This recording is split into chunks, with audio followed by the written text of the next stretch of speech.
Here it is.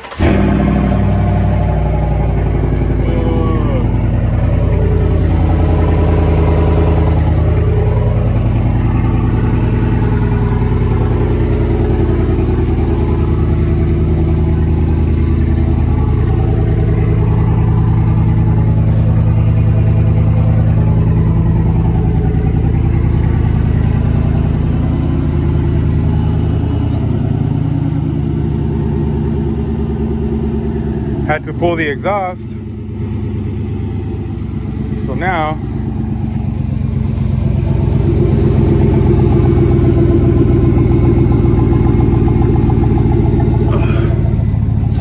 for now, running just catback.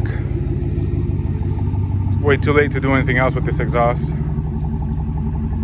Yep, there she is in all its glory. Oh, got the Devers, the R81s back here, the DSC Fox shocks. They're up there. You can't really see them.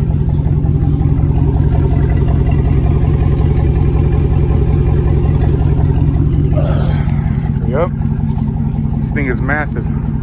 Looks good.